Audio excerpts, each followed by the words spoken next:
Esse é o programa Debate Brasil e eu sou o Paulo Passarinho. Hoje vamos conversar um pouco sobre a nova realidade dos BRICS e principalmente o papel dos chamados bancos de desenvolvimento. Para tanto, iremos contar com a participação da professora Ana Garcia. Ana Garcia é professora de Relações Internacionais da Universidade Federal Rural do Rio de Janeiro e também pesquisadora do Instituto de Políticas Alternativas para o Cone Sul. Ana Garcia, muito obrigado pela sua presença. Obrigada por vocês. Junto com a professora Ana Garcia, contaremos também com a presença do professor João Roberto Lopes. João Roberto Lopes é professor da Escola de Ciência Política da Universidade Federal do Estado do Rio de Janeiro, conhecido também como Unirio. É também coordenador do Instituto Mais Democracia. João Roberto, muito obrigado também pela sua presença no nosso programa Debate Brasil. Eu que agradeço. Ana Garcia, você faz parte de um grupo de professores, inclusive em âmbito internacional, que se debruça sobre essa nova realidade, especialmente formada a partir dessa aliança entre os chamados países do BRICS, Brasil, Rússia, Índia, África do Sul, China. E tem estudado, principalmente, o que significa isso no plano das relações internacionais, no plano das políticas de desenvolvimento. A que conclusões vocês chegaram? Bem, os BRICS se constituem como um grupo no decorrer da crise financeira internacional que tem seu início lá nos Estados Unidos em 2008. Antes disso, a sigla era simplesmente um nome dado por um banco internacional, né, o Goldman Sachs, identificando previsões futuras, né, que mercados estariam crescendo naquele momento e seriam bons para os grandes investidores internacionais estarem investindo para, em 2050, né, projetando lá para frente, estarem com grandes investimentos, grandes projetos e seus lucros crescerem. Não havia uma constituição de um grupo político nesse período. Esse grupo só se constitui quando a crise se instala nos Estados Unidos, depois ela se expande para o mundo que a gente chama de desenvolvido, né? Foi para a Europa, se instalou nessa região. E a primeira cúpula dos BRICS, então, é convocada lá pela Rússia em 2009. E desde então os BRICS têm se encontrado anualmente. E num período muito curto de tempo, o grupo se constitui como uma aliança, como você mesmo chamou, uma plataforma de atuação conjunta relativamente coesa, né? Não há muita discussão em termos de políticas, o que há mais são acordos no âmbito mais econômico. E esses acordos econômicos, muito rapidamente, já se constituíram como instituições novas no plano internacional. E a gente viu aqui no Brasil, na Cúpula de Fortaleza, o anúncio que finalmente estaria sendo criado. Esse anúncio foi feito antes, mas em Fortaleza isso é finalmente consolidado, um novo banco de desenvolvimento, chamado Novo Banco de Desenvolvimento dos Países BRICS, que tem a sede em Xangai. E um fundo, um arranjo de reservas, um fundo de empréstimos de curto prazo que funcionaria como o FMI funciona numa crise de balança de pagamentos. Isso foi festejado, né, diria, por uma parte de intelectuais de esquerda ou grupos acadêmicos, grupos sociais, movimentos sociais, sindicatos, como uma alternativa contra-hegemônica na ordem mundial, contra os Estados Unidos, contra a hegemonia americana, contra, alguns diziam, imperialismo. As conclusões que eu cheguei não foram tão otimistas, porque se nós fizermos uma análise concreta, né, do que o Banco de Desenvolvimento vai financiar, quais são os seus objetivos ali, o seu portfólio para financiamento, no momento que isso começar, quais são as intenções dos países BRICS em termos mesmo de propostas de reforma, né, do sistema internacional e das instituições atualmente existentes. Não há uma grande novidade. Eu resumiria os BRICS como mais do mesmo. Eles vão continuar financiando grandes projetos de infraestrutura, principalmente no mundo em desenvolvimento, África, parte da Ásia, América Latina, com grandes impactos ambientais e sociais. está concentrando aportes gigantescos de recursos em grandes conglomerados e grandes empresas. A reivindicação de uma reforma nas instituições existentes, as instituições que foram criadas no pós-Segunda Guerra Mundial, que a gente chama de Bretton Woods, o Banco Mundial, o FMI e as instituições, o próprio Conselho de Segurança da ONU, que ali é mais uma reivindicação do Brasil, né, de ter um assento, as instituições financeiras como o Banco Mundial e o FMI, não há uma noção de uma reforma completa, uma democratização da ordem mundial, colocando novas instituições que realmente financiassem projetos, demandas das populações de base, das populações locais, da agricultura familiar. São simplesmente reivindicações de ter mais voz, de ter um assento na mesa, né, de instituições que existem tal como são, com regras tais como nós conhecemos. Então, não há realmente uma transformação radical da ordem mundial com a ascensão desses países. O que a gente tem, e acho que essa é a minha conclusão, é um número maior de jogadores no tabuleiro geopolítico internacional. Os Estados Unidos, obviamente, se sentem pressionados, há uma tensão, né, interna dentro dessas instituições e nesse jogo geopolítico internacional, nesse tabuleiro, com a ascensão principalmente da China. Há tensões, obviamente, com a Rússia também, né, no plano mais militar e geopolítico naquela região asiática. Eles têm, as potências ocidentais tradicionais, que lidar com mais atores no plano financeiro, porém, esses atores não vêm com propostas ou projetos radicalmente novos.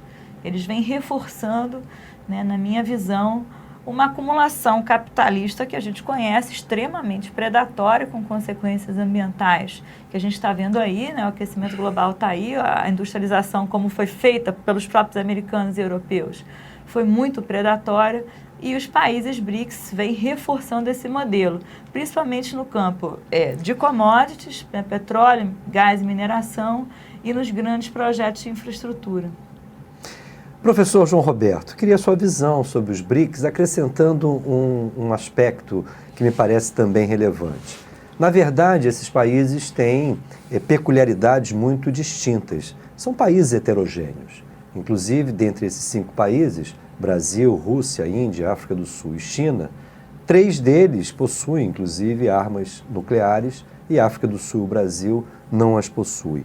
O que significa para você o BRICS, inclusive dentro dessa ótica que me parece a professora Ana Garcia observa com ceticismo, de ser uma articulação anti-hegemônica, principalmente uma articulação que confrontaria interesses com os Estados Unidos? Então, Paulo, há muita coincidência na minha avaliação em relação aos pontos que a professora Ana Garcia colocou, e eu destacaria nessa discussão geopolítica o papel do Brasil, que me interessaria focar aqui mais nessa conversa. Porque quando você falava do papel dos bancos de desenvolvimento, né, é importante a gente perceber que há um processo histórico do ponto de vista do capitalismo em cada um desses países, onde há uma presença do Estado muito importante, né, na alavancagem desses setores da burguesia, do empresariado em cada um desses países. Eu falo isso porque a perspectiva da atuação dos BRICS tem a ver, obviamente, com um tipo de capitalismo, um tipo de desenvolvimento que se desenvolve e se desenrola em cada um desses países. Então, todos eles, dos 5, possuem bancos de desenvolvimento ou congêneres, né? Agências de desenvolvimento, como no caso da Índia, né? Mas a China tem o seu maior banco de desenvolvimento do mundo, né? E são bancos que foram constituídos exatamente para criar um suporte do ponto de vista de infraestrutura, né? Bancos de desenvolvimento importante para o telespectador, para aqueles que não conhecem a discussão sobre Banco de Desenvolvimento. O Banco de Desenvolvimento surge exatamente para investir nos setores menos atrativos inicialmente para o empresariado, já que tem um retorno mais lento e são investimentos de longo prazo, setor de infraestrutura, energia, transporte, logística. E no caso brasileiro foi exatamente isso. O BNDES foi criado, o Banco Nacional de Desenvolvimento Econômico e Social, o nosso BNDES, que é o Banco do Povo Brasileiro, ele é criado em 52 exatamente para investir no setor de infraestrutura. E o que se passa com esses bancos de desenvolvimento na relação com esses grupos privados em cada um dos seus países, né? Se a gente for pegar o caso brasileiro, né, o papel do Estado foi importante no sentido, através do BNDES, de financiar nos anos 50, 60 o setor de infraestrutura, o setor de insumos básicos, siderurgia, metalurgia, né? Mas que após as privatizações, e isso ocorre também nos outros países, notadamente Rússia, né, que também passa pela mudança no contexto do fim da União Soviética, né, que há um processo de conglomeração e de formação de grandes grupos privados, né? Quando a professora bem diz que hoje tem mais players, mais agentes no tabuleiro internacional, sem dúvida, né? Mas qual a característica desses atores, né? Esses estados falam em nome de quem, né? Eles estão a serviço de quais interesses? Dos seus povos, né? Dentro daquela perspectiva que alguns imaginavam que os BRICS, né, seria a defesa contra o imperialismo, em defesa dos interesses dos povos do Sul, né? Na verdade, você vê uma aliança e uma articulação muito próxima e histórica desses bancos de desenvolvimento com grandes grupos privados em suas economias nacionais, né? São grupos monopolísticos, né? No caso brasileiro, a gente pode, com clareza, identificar os grupos monopolísticos beneficiários tanto da ação do Estado via BNDES pós-privatizações, com a transferência do patrimônio público para setores na área bancária, no setor elétrico, no setor de telecomunicações, no setor de mineração e siderurgia, no setor ferroviário. Quem são eles? Nós sabemos, né? Vale, Gerdau, né? Votorantim, os grupos Itaú, Bradesco, são grandes grupos privados. Todo o setor de construção civil, que vem desde essa época, desde o chamado nacional desenvolvimentismo dentro do Brasil, patrocinados pelo Estado e o BNDES como um desses agentes principais, Odebrecht, Camargo Correia, OAS, Andrade Gutierrez, Queiroz Galvão. Então, quando você vê quem são os grupos beneficiários desses bancos, né? Eu estou pegando aqui o exemplo do caso brasileiro, aí eu acho que coloca a discussão, porque eu faço até aqui uma provocação para o debate nosso aqui, ou seja, vamos alterar o tabuleiro da geopolítica internacional para beneficiar quem, né? Quem se beneficia, no final das contas, com uma maior presença do Estado brasileiro na cena internacional? É um Estado brasileiro que tem o seu poder no tabuleiro internacional apoiado, secundado, fundado nesses grandes grupos privados. Quem é a ponta de lança da expansão internacional brasileira, né? Odebrecht, Vale, Camargo Correia, Queiroz Galvão, OAS, né? Itaú, né? O Gerdau, o Votorantim, Você chama a atenção que são grupos muito seletos. São grupos seletos no sentido de um processo de monopolização, né? Ou seja, há uma clara formação de um capital monopolista no Brasil e que se discute muito pouco hoje pela intelectualidade brasileira, pela academia e as conexões desse capital monopolista com o Estado, né? A professora Ana Garcia tem textos importantes sobre isso, por exemplo, sobre o processo de internacionalização do próprio Estado, não só através do processo de cooperação internacional, mas através da própria internacionalização de aparelhos do Estado, como o BNDES criou recentemente, não só escritórios na África, mas abriu uma subsidiária em Londres, exatamente para captar recursos lá fora. Para quem? Para esses mesmos grupos, esses mesmos setores. Então, eu acho essa discussão da geopolítica internacional importantíssima, não me sinto muito à vontade para opinar, porque não sou do campo de relações internacionais, mas eu pergunto àqueles que atuam e refletem mais sobre a geopolítica internacional, a quem beneficia uma maior presença do Estado brasileiro na cena internacional. Porque, como bem disse também a professora Ana Garcia, o Banco dos BRICS, né, ele tem como alvo a infraestrutura, o investimento de infraestrutura no continente africano. A África como foco e a dimensão de infraestrutura, para não falar também da outro objetivo, que é o desenvolvimento sustentável, que é toda a economia do clima, que toda a perspectiva da economia verde, que está aí colocada. Mas vamos ficar com a questão da infraestrutura. Ou seja, é infraestrutura para quê? Para criar corredores de exportação na África para o setor de mineração. Quando você vê quem é o conselho hoje o Banco dos BRICS possui um conselho empresarial. A representante da sociedade civil no Brasil lutando e discutindo a necessidade de abrir a questão do Banco dos BRICS para a sociedade civil. Mas quem é que de fato participa da sociedade civil? Hoje existe um fórum de empresários e um conselho empresarial. E se você vai na composição do conselho empresarial formal, que está no organograma do Banco de Desenvolvimento dos BRICS, tem um conselho empresarial dos 5 países.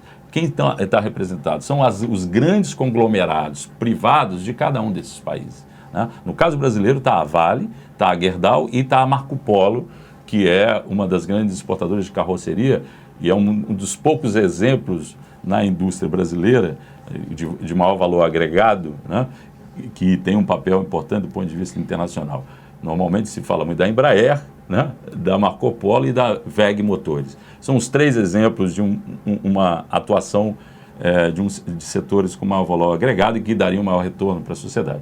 Mas o grosso são setores da construção civil, setor bancário e o setor de mineração, tá? Com as graves consequências desses investimentos na região africana. Tá?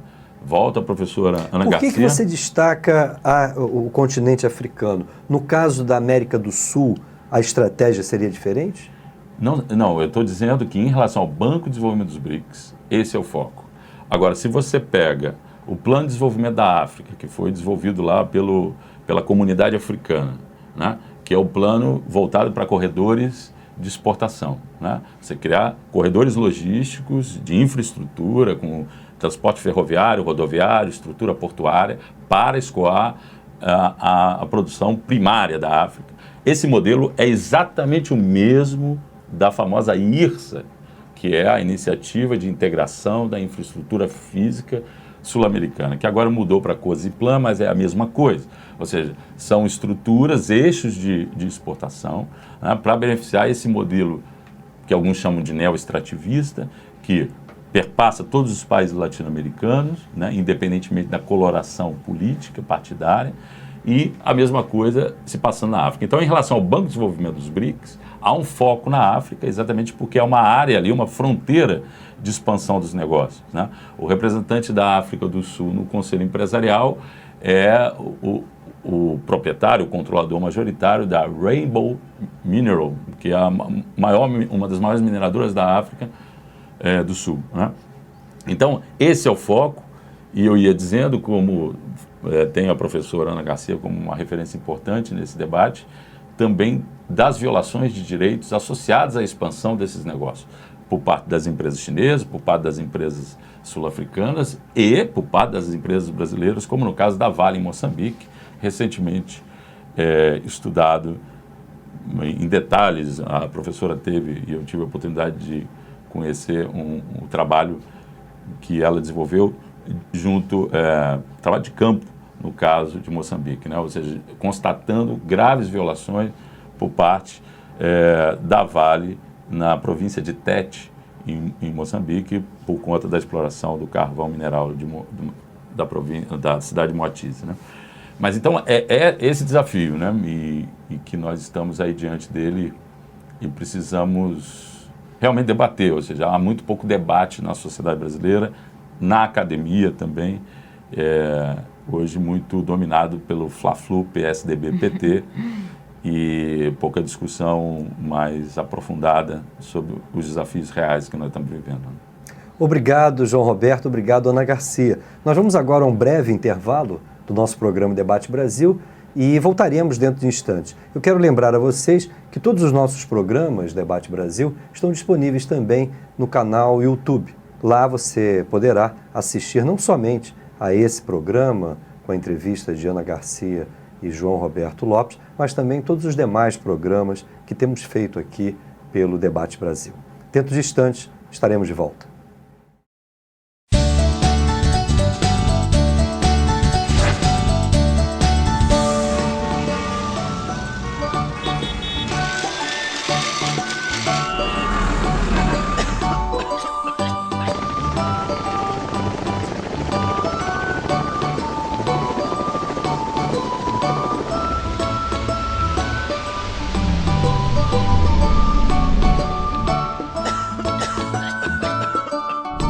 Talvez fosse bom pensar no amanhã utilizando melhor o nosso petróleo de hoje, antes que tudo isso acabe. O petróleo tem que ser nosso! Estamos de volta com o nosso programa Debate Brasil, hoje conversando sobre a realidade dos BRICS, dos bancos de desenvolvimento, com a professora Ana Garcia e com o professor João Roberto Lopes. Ana Garcia, no bloco anterior, o professor João Roberto Lopes nos lembrou que, em geral, essas políticas patrocinadas pelos bancos de desenvolvimento, e isso se aplicaria também no âmbito do BRICS em relação ao seu banco de desenvolvimento, em geral, os grandes beneficiários são grupos monopolistas dos países em que esses bancos atuam.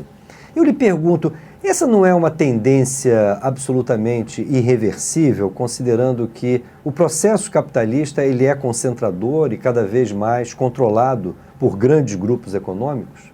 Haveria uma alternativa?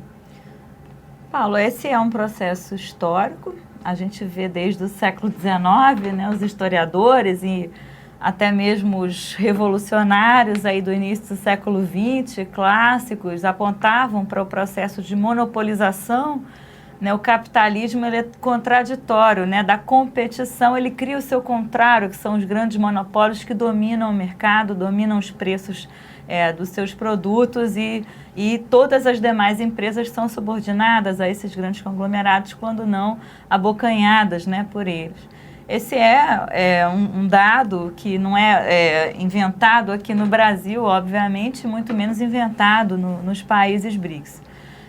Esse é um processo que vem dessas grandes potências hegemônicas que se industrializaram no decorrer dos últimos séculos dentro de um processo de acumulação concentradora, né? O capitalismo é um processo de acumulação de poucos. E a gente, né, trazendo de volta o tema da África, a gente vê hoje uma volta da corrida à África em torno da busca de matérias-primas, de energia e de uma disputa geopolítica. É interessante que os BRICS são aliados no plano global e nas instâncias de concertação que a gente chama das decisões globais. Pega o G20, que é o grupo das 20 maiores economias do mundo, que está reunida, ou teve reunida agora nos últimos dias. Não foi lá na China. Sim. Os BRICS e o G20 ganhou um significado grande exatamente na crise que começou lá em 2008 e se estendeu pelos anos seguintes. Então, não foi possível mais os países do chamado G7, né, Estados Unidos e alguns países da Europa e aí o Japão, encontrar soluções para a crise sozinhos, né? Eles tiveram então que expandir e o G20 passou a ser a plataforma maior na economia global de tomada de decisão, de tentar acordos globais no campo econômico. Se a gente pega aí as economias do G20, a gente vê que o próprio G20 tem os grandes monopólios internacionais ali concentrados. Eles têm o Business Forum, né? Se tem o G20, tem o B de Business Forum acompanhando o G20. Mas isso seria as grandes corporações. As grandes corporações das 20 maiores economias. Essas 20 maiores economias, elas voltaram, interessantemente, à África, o que a gente chama de uma nova corrida geopolítica. E procurando essas mesmas, interessante como é que o passado volta, essas mesmas matérias-primas e as mesmas infraestruturas ferroviárias e portuárias para o escoamento da matéria-prima, que já vai, no caso, diretamente para o mercado asiático e para a China. A China concentra o maior número de siderúrgicas do mundo, por isso a poluição insuportável. A gente vê cada vez mais esse agravante, os chineses andam com uma máscara, né, no rosto. A poluição é insuportável na China por conta desse processo de uma industrialização altamente poluente que os países europeus desenvolveram anteriormente e o próprio Estados Unidos, e que hoje se vanglorizam como iniciantes de uma nova economia verde ou de novas fontes de energia não baseadas no petróleo, aí o gás de xisto e outras fontes renováveis. A África, então, volta. Nesse livro que eu vou agora aproveitar para mostrar, eu organizei esse livro com um colega sul-africano, o Patrick Bond, nós conseguimos aqui compilar algumas análises também de africanos, mas não somente, que a gente está chamando de uma crítica anticapitalista. Porque qual outra crítica? Né? Os BRICS, como eu mencionei, eles não desenvolveram uma crítica ou uma oposição sistêmica ao modelo de desenvolvimento. Eles querem fazer parte do jogo com mais voz, mais participação, né? Querem ser ouvidos, querem que o seu peso econômico, e cada um deles individualmente, tenha reflexo nas instituições existentes. Isso é uma demanda plausível, né, compreensível.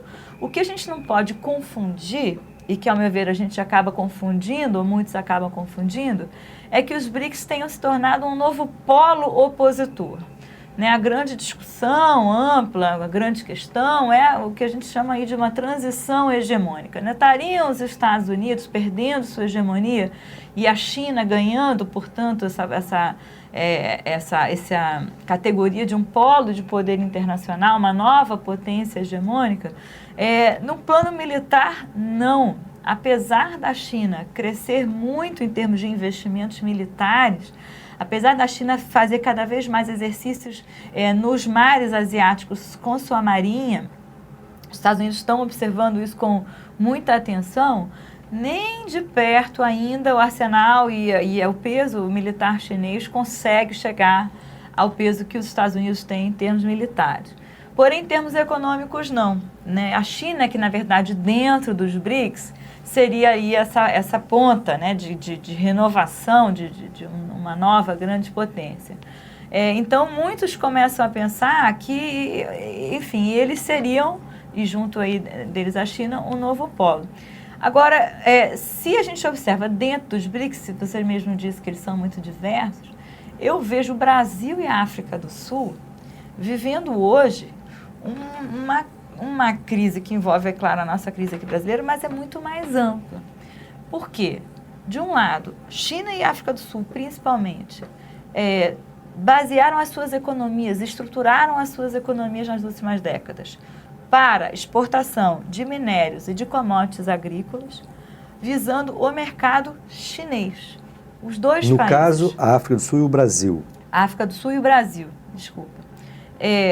Dentro dos BRICS, esses dois países, com a desaceleração da economia chinesa, a China comprando menos no mundo, e com a redução, o declínio rápido e significativo do preço das commodities, e principalmente do minério, e a gente viu agora esses dias o anúncio da redução do lucro da própria Vale, né? A Vale está vendendo menos para a China, está vendendo por um preço muito mais baixo do que já vendeu. A economia do Brasil e da África do Sul ficam absolutamente vulneráveis. Né? Nós estamos dependentes do mercado chinês, não para vender, lamentavelmente, os produtos da Marco Polo, da WEG ou da Embraer, tá? Apesar dessas empresas terem plantas na China, e por isso a Marco Polo tem interesse no banco. Tá? Mas não, né? Nosso mercado a nossa estrutura produtiva está voltada, né, para outro lado da economia, que é as matérias-primas, né, o seu lado mais primário e exportador. Então, nós estamos sofrendo as consequências pior do que a Rússia ou a Índia. Me perdoe, Ana Garcia, mas nesse momento eu questiono aqui o professor João Roberto Lopes.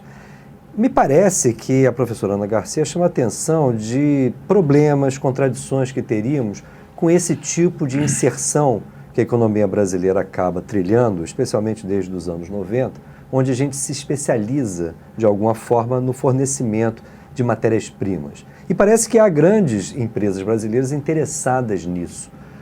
Você que criticou muitas vezes a ideia do Banco de Desenvolvimento atendendo apenas a alguns grupos econômicos, nós poderíamos conceber uma alternativa de banco de desenvolvimento que não fosse reforçador desse processo de inserção subalterna do Brasil no jogo global?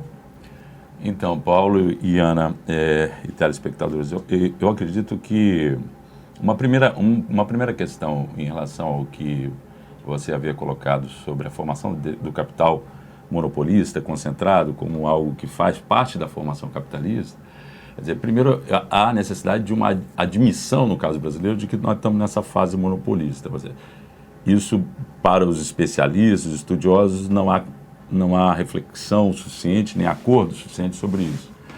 Por quê? Porque isso é uma questão importante para responder ao seu próprio ponto. Porque a dimensão monopolista coloca um grau de comprometimento do Estado. Porque nós estamos numa fase, porque o grau de comprometimento do Estado com os interesses desses grupos é muito grande, né? É muito grande. Então, assim, a reversão disso em benefício da sociedade, sinceramente, eu diria, cada vez importa menos para os agentes públicos. Né? Por mais que os agentes públicos precisem estabelecer consensos na sociedade, diante dos projetos, das perspectivas, né? Qual o retorno real, efetivo, né, de você investir e basear a sua economia no setor de commodities, né? Porque todo o discurso liberal em favor dessa internacionalização, desse avanço, né, de concentração, é de que isso reverteria em termos de aumento das exportações, agregação de valor na cadeia de produção desses grupos, que repercutiria para trás, né? Ou seja, a famosa exportação intrafirmas, ou seja, o desenvolvimento da Vale lá em Moçambique geraria um desenvolvimento para o país, né? Geraria divisa, haveria repatriação de lucros e tudo mais. Mas hoje, primeiro que há muito poucos estudos objetivos para mensurar, do ponto de vista financeiro, o retorno real disso. O que eu quero chamar a atenção é que o compromisso da burocracia pública brasileira, e não só brasileira, como a gente vê, com esses interesses monopolistas, esse compromisso ele é impeditivo de construção de alternativas. Não que não haja alternativas, né? O processo sempre é político, né? Eu me lembro de um artigo do professor e presidente do banco, Luciano Coutinho, do BNDES. Do BNDES, presidente do nosso Banco Nacional de Desenvolvimento, Luciano Coutinho, que tem um artigo que ele defende a internacionalização exatamente por esses retornos esperados em termos de exportação, em termos de divisas, mas lá pelas tantas ele diz, ou é por isso, ou porque não há alternativa. Inclusive existe a expressão TNA, there is no alternative, já, né?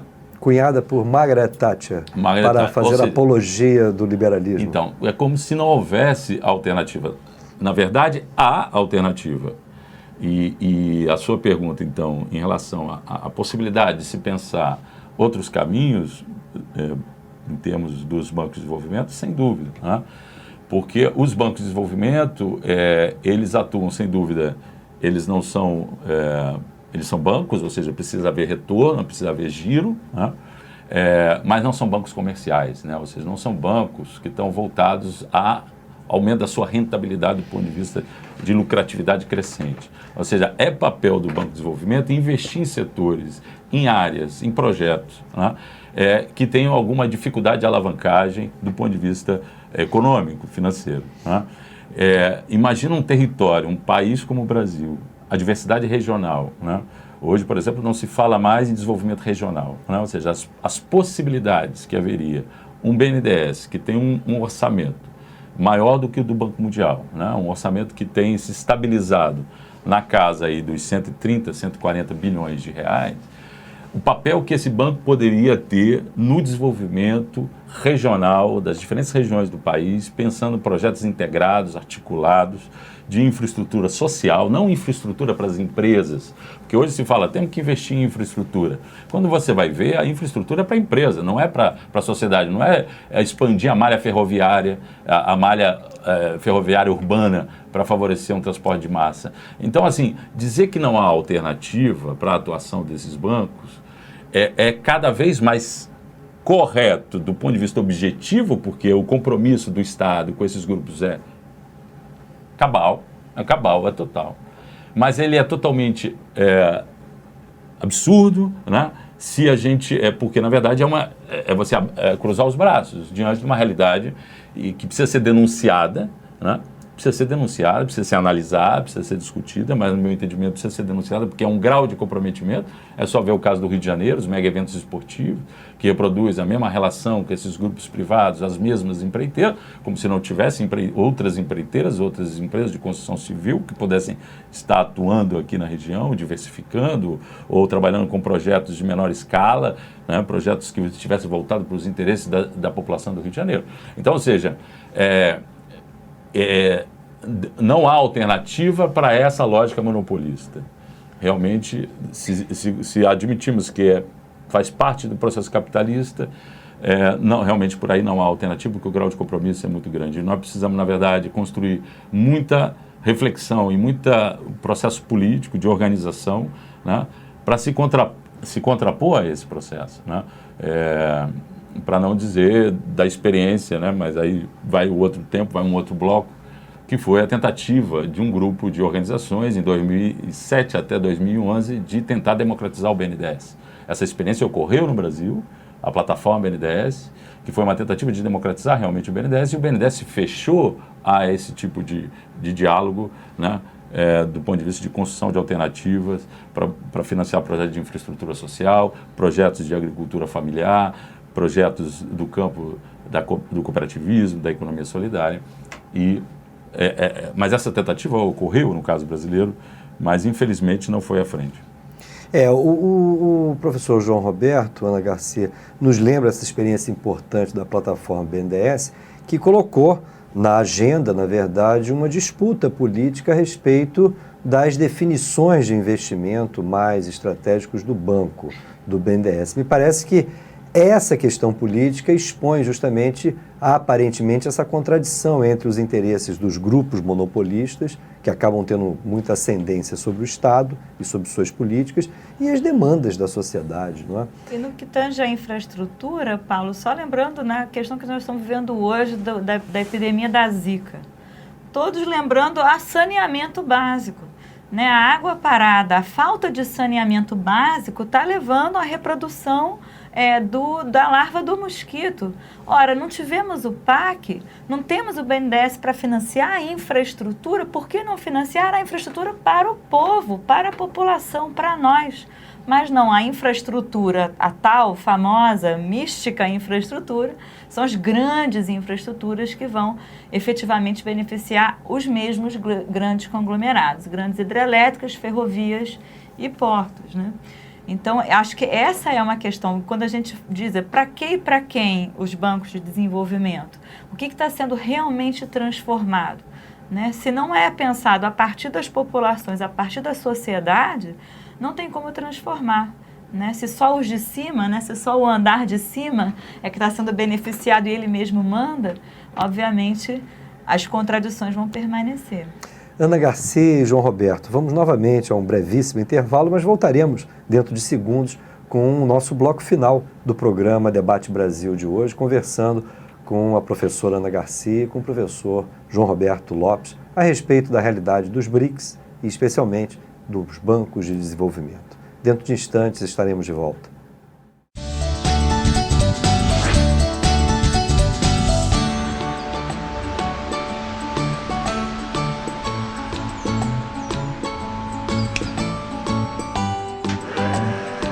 As reservas do pré-sal estão estimadas em 10 trilhões de dólares.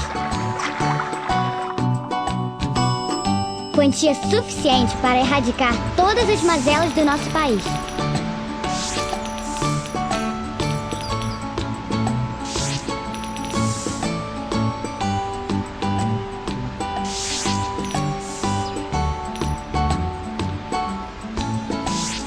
O petróleo tem que ser nosso!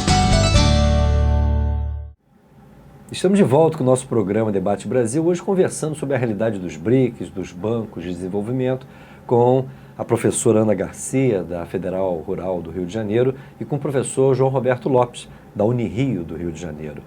Professora Ana Garcia, junto com essa novidade do Banco dos BRICS, especialmente o Banco de Desenvolvimento dos BRICS, houve também uma outra iniciativa chinesa muito importante e para muitos mais relevante do que o Banco de Desenvolvimento dos BRICS. Diz respeito a ao Banco de Infraestrutura Asiática, onde os chineses têm, me parece, tido inclusive muito sucesso em atrair países, inclusive da Europa Ocidental, para programas muito ambiciosos de infraestrutura na Ásia.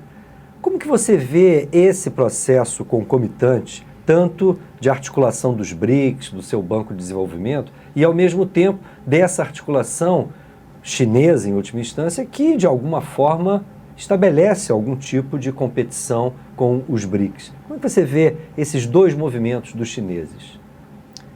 Paulo, esse novo banco de infraestrutura asiático, ele tem um capital muito maior que o Banco dos BRICS, são 100 bilhões de dólares, enquanto o Banco dos BRICS, o capital inicial 50. Era de 50, é o dobro. Então, já por aí você vê que ele vai ter um peso maior no financiamento da infraestrutura, mais uma vez coordenado, guiado aí pela China. E o mais interessante dessa conjuntura internacional é que a China conseguiu atrair muitos países como sócios fundadores desse banco.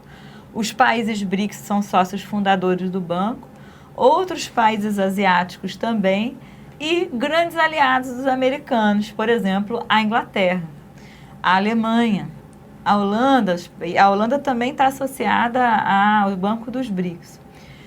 Mas como sócio fundador, ali vai ter alguma voz, né? Esses países vão ter alguma capacidade de decisão ali dentro.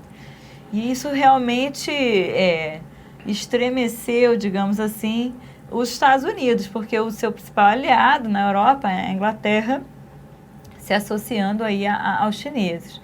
E a gente não pode esquecer que o que ocorre mais ou menos ao mesmo tempo.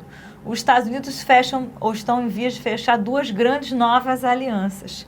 O Tratado do Pacífico, que envolve alguns países da América do Sul, Chile, Colômbia, Peru, com o Japão, exclui a China, daquele lado asiático, e o Tratado Transatlântico, que é entre Estados Unidos e a União Europeia, que vai ser aí entre os as principais potências econômicas, um grande acordo de livre comércio e investimento. E eu gostaria de lembrar que esses dois acordos que estão sendo guiados aí pelos americanos, eles remontam em muito àquilo que no Brasil foi uma grande luta na década de 90, final da década de 90, início dos anos 2000, que foi a luta contra a ALCA, a área de livre comércio das Américas, que os americanos queriam fechar aqui conosco. O Brasil foi um dos principais países que conseguiu resistir à criação da ALCA, precisamente porque a ALCA continha regras de proteção dos investimentos e dos investidores, regras de propriedade intelectual, de compras governamentais, que beneficiavam em muito exatamente as grandes multinacionais americanas, em detrimento das economias nacionais dos países latino-americanos. Essas mesmas regras estão sendo refletidas nesses novos acordos. Então, a gente tem aí uma conjuntura interessante, né, de novas associações, de um lado, na Ásia, esse novo banco de infraestrutura chinesa, e de outro lado, os Estados Unidos tentando ganhar espaço geopolítico com essas duas iniciativas. Mais uma vez, eu reforço a nossa visão, né? Isso não muda o modus operandi do capitalismo global, tá? A gente precisa, como o João trazia, né, enxergar para quê e para quem isso. Vamos nós, né, entrar nessas disputas geopolíticas, querer ser, nós Brasil, uma nova potência imperialista para explorar recursos naturais, explorar os povos da África e da Ásia e da América Latina, ou nós vamos querer realmente criar uma outra alternativa que seja para os povos e para as populações, por exemplo, no caso da infraestrutura, como a gente já estava falando, né? Infraestrutura para quê e para quem? É interessante notar que o BNDES financiou não só a infraestrutura, mas, por exemplo, o frigorífico JBS Friboi, ou, por exemplo, o grupo do Ike Batista. Que lucro teve o BNDES, que retorno teve o BNDES quando o Ike Batista, o seu grupo, quebra, né, recentemente, nos últimos anos? Que lucro teve o BNDES quando a JBS Friboi se internacionaliza, como fez, e começa, então, a ter dívidas internacionais? O BNDES começa a ter que comprar esses dividendos, tentando quitar aí os seus empréstimos, né? Que benefício tem para a economia nacional brasileira quando o BNDES faz um aporte gigante ao empreendimento, por exemplo, como a TK-CSA aqui no Rio de Janeiro, a siderúrgica, que é uma joint venture, uma associação da Vale com a ThyssenKrupp alemã, ou mesmo no Porto Sudeste, que também envolveu o Eike Batista, e logo isso é vendido para os coreanos. Ou logo aqui a TK-CSA praticamente quis vender o seu ativo, consegue vender no Alabama, nos Estados Unidos, a sua contraparte, e aqui com todos os impactos que eu chamaria já de desastres ambientais e para a saúde da população de Santa Cruz, no Rio de Janeiro, que lucros tem o BNDES com isso de volta, que lucros vamos ter nós, né, cidadãos e cidadãs brasileiros com isso, né? Então, tentando fazer esse paralelo, mais uma vez, é um pouco mais do mesmo. Nós não estamos vendo aqui uma mudança do modus operandi. A China entra com a grande infraestrutura, as siderúrgicas e a mineração nessa competição geopolítica global, e o Brasil tenta ali, né, ganhar algum significado numa posição absolutamente dependente, absolutamente subordinada a essas grandes potências. Professor João Roberto, essa prevalência nas determinações das políticas e prioridades dos bancos de desenvolvimento, e aí no nosso caso, no BNDES, obedece a algum princípio de racionalidade econômica, no seu ponto de vista, ou é a tradução pura e simples da força política dessas grandes corporações? Se fosse para responder curto e grosso, eu diria que traduz exatamente a força política desses grupos, né? Pelo tipo de projeto que é financiado, né? Pela forma como esses projetos impactam do ponto de vista social e ambiental, com graves problemas, violações, e que o banco normalmente, historicamente, ignora, né? Ou seja, como um banco público que deve responder à Constituição brasileira, deve responder aos direitos dos cidadãos brasileiros, ele atua favorecendo projetos claramente violadores desses direitos. Então, há muitos indícios de que o banco operaria muito a serviço desses interesses, desses grupos. Obviamente, são grupos que poderiam obter recurso em outros, no mercado financeiro, né? São grandes grupos, não precisariam do crédito subsidiado do BNDES, né? E nesse sentido, obviamente, são taxas muito rebaixadas, e o banco gosta de dizer que há uma inadimplência quase zero, né? É claro que há um retorno desses financiamentos, mas o fato é que, do ponto de vista social e mesmo econômico, porque, como a gente estava dizendo, são setores que empregam pouco, são setores com uma vulnerabilidade externa muito grande, né? Num contexto como esse, né, de Mariana, que a gente viu o desastre que foi o caso da Vale do Rio Doce, que era a Vale do Rio Doce, né? Emblematicamente a Vale, destruindo toda uma região, toda uma bacia hidrográfica, e nenhum momento desse é suficiente hoje para o país debater o modelo de desenvolvimento, os rumos, para o BNDES repensar suas prioridades. Então há muitos elementos que colocam que o banco é refém, não sei se essa palavra é boa, mas há uma conexão muito forte da burocracia, da alta burocracia do Estado, onde o BNDES faz parte, com a burocracia desses grupos, né? Então, assim, infelizmente... O elemento político parece mais pronunciado. Mais pronunciado por algumas dessas evidências que a gente está aqui tratando, está abordando, né?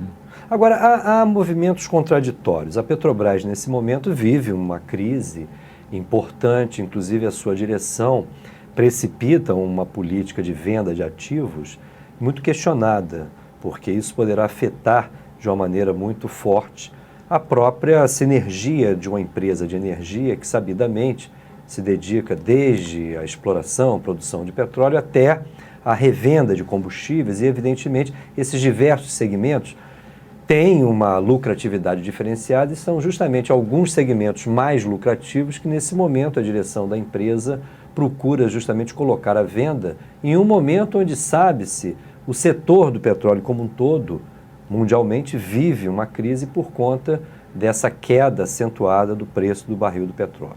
Nesse contexto, muitos levantam que uma das soluções para a Petrobras seria justamente ter o aporte do BNDES. Mas recentemente a Petrobras anunciou uma operação de 10 bilhões de dólares com o Banco de Desenvolvimento da China. E muitos viram nisso também uma boa alternativa, inclusive estrategicamente para a superação do quadro de dificuldades da Petrobras. Eu queria que você colocasse seu ponto de vista sobre isso, sobre a correção dessa política, porque muitos alegam que o Banco de Desenvolvimento chinês não estará somente comprando petróleo brasileiro. Teria interesses também em, junto com essa compra, assegurar mercado interno brasileiro para empresas chinesas fornecedoras de equipamentos para a indústria de petróleo. O que entra em contradição com uma das políticas do governo Dilma, que seria de defender uma política de conteúdo nacional em torno de 65% nessa área do petróleo. Isso, inclusive, já levou a manifestações de preocupação da Associação Brasileira de Fornecedores de Equipamentos de Petróleo, com medo justamente dessa competição que poderá se estabelecer com os chineses. Como é que você vê todo esse imbróglio da Petrobras e, particularmente, esse viés dos bancos de desenvolvimento que não somente financiam determinados projetos, mas, de alguma maneira, condicionam o grupo de fornecedores que deve, na verdade, participar do próprio negócio? No caso, beneficiando os chineses. Como é que você vê essa questão, Ana? Nós recebemos no ano passado, Paulo, em maio, se eu não me engano, a visita, não sei se você se lembra, do premier chinês. Ele esteve com a Dilma e naquele momento veio com um grupo grande de empresários. Não é só o Lula que viaja com empresários, né? Os chineses também, os americanos também, né? Nós entramos no mesmo modus operandi, mais uma vez, mas com vários empresários e fecharam vários memorandos de entendimento, vários acordos que somaram aí em torno de uns 50 também bilhões de dólares, se tudo for fechado. E nesse momento... Quando foi anunciada, inclusive, a ideia de uma construção de uma ferrovia, né? A ferrovia cortaria interoceânica, que corta o Peru. Mas nesse momento também foi anunciado um aporte para a Petrobras. Foi lá nesse momento que isso foi anunciado. Eu acho que agora é que isso vai ser realmente efetivado. É comum, acho que aí a gente volta um pouco na história, né? Historicamente sempre foi assim, né? O Deutsche Bank fez isso em todos os seus empréstimos. Banco alemão. Banco alemão, né? Interessante, os seus relatórios históricos, né, os teóricos trazem e retomam no momento de constituição dos grandes monopólios. O Deutsche Bank foi, por exemplo, um dos grandes financiadores do banco alemão. Isso foi sempre colocado nos acordos, nos tratados, que o empréstimo seria dado a um país em desenvolvimento ou uma região colonizada da periferia mundial naquele momento para a construção de infraestruturas com a condição de compra de maquinários do país de origem. Então, o próprio empréstimo ele é dado e já é revertido, né, ou parcialmente já tem um revertido, destino certo, né? De volta para o seu país, né? Isso é comum, isso continua sendo vigente hoje, é um dos mecanismos de estímulo à economia nacional do país daquele banco, né, que faz o empréstimo, que faz o desembolso. O BNDES também faz isso e isso teve, inclusive, nos tratados com o Equador, com a Bolívia, a cláusula de compra de maquinário brasileiro por esses governos sul-americanos para a construção da hidrelétrica no Equador ou na rodovia na Bolívia. Então, eu acho muito provável que os chineses efetivamente coloquem esse tipo de condição ao empréstimo. É comum, né, uma grande discussão é que os chineses e também os brasileiros, eles não impõem condicionalidades políticas aos países em desenvolvimento. Por exemplo, os africanos têm que respeitar os direitos humanos, né, como o Banco Mundial fez e outros países historicamente fizeram. Mas há condicionalidades também econômicas nesse sentido, né, da compra de maquinário, da compra de insumos do país de origem e também da exportação do petróleo, do minério, da matéria-prima como forma de pagamento para a economia chinesa, a chamada conta petróleo. A China faz isso com vários países africanos e, pelo que parece, também vai fazer aqui com a Petrobras. A Petrobras vai fornecer petróleo em troca desse empréstimo. né? E com isso, a ideia da China é que isso fosse a forma de pagamento, mas isso tem uma consequência que é a matriz produtiva desse país, no caso da África, sempre condicionadas à produção da mesma matéria-prima, sem diversificação da economia. No nosso caso aqui, o petróleo não vai ficar para a nossa economia, para o nosso desenvolvimento. Ele vai, mais uma vez, fomentar o desenvolvimento chinês. Professor João, nosso programa chega ao seu final e talvez a principal lição ou saldo que possamos ter dessa discussão é justamente a possibilidade de a gente refletir alternativas. O Brasil é um país que possui uma economia integrada, o Brasil é um país que possui uma indústria que já teve uma certa pujança, perdeu muita força nos últimos anos, e nós teríamos, pelo menos potencialmente, um mercado interno capaz de nos dar um dinamismo para o que se chama de desenvolvimento de uma forma muito controlada por forças internas. Você tem esperança de a gente vir a ter um banco de desenvolvimento voltado não para as grandes corporações, mas principalmente para esse desenvolvimento de novo tipo, que me parece que Ana Garcia defende?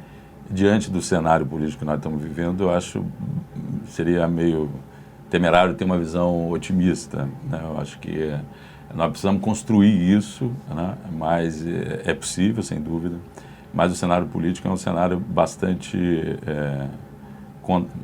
né, que aponta no sentido contrário, né? E aí o caso da Petrobras, que a gente estava aqui conversando, e as mudanças que estão se avizinhando na legislação da Petrobras, coloca ainda mais um elemento aí de revés à perspectiva de fato de a gente construir algum tipo de alternativa, né? Mas precisamos construir, sem dúvida, mas o quadro não favorece. João Roberto e Ana Garcia, eu quero agradecer muito a contribuição de vocês, as informações que vocês nos deram. E gostaria, Ana, que você mostrasse aí o seu livro, mas eu vejo que ele é uma edição em inglês. Ele saiu na África do Sul, vai sair também na Índia, né? Foi uma compilação de vários textos, várias contribuições de diferentes autores dos países BRICS. Saiu uma edição no Brasil, no momento da cúpula dos BRICS em Fortaleza, em 2014, de uma revista do Observatório das Nacionalidades que se chama Tensões Mundiais. E nessa revista da Universidade Estadual do Ceará. E nessa revista Tensões Mundiais, nós conseguimos vários desses artigos aqui, tanto do Brasil como de outros países, traduzidos para o português. Então, o livro é uma versão em inglês da edição de Tensões Mundiais, com algumas mudanças, mas poucas. Então, para o acesso, e esse sim é de graça, ninguém precisa comprar o livro no exterior, tensõesmundiais.net, né, do Observatório das Nacionalidades. Procurar a edição de 2014, foi edição dupla especial sobre os BRICS, que lá vai poder ver várias das contribuições, das discussões, dos debates que a gente faz aqui. Fica a dica para os nossos telespectadores. E eu te agradeço também, Ana, essa participação aqui no nosso programa. E agradeço principalmente a você, telespectador. Espero que nossa edição de hoje tenha servido para iluminar ainda mais esse nosso momento muito delicado da política nacional, da economia brasileira, mas sem dúvida, com muita esperança, queremos olhar para o futuro. Até a próxima!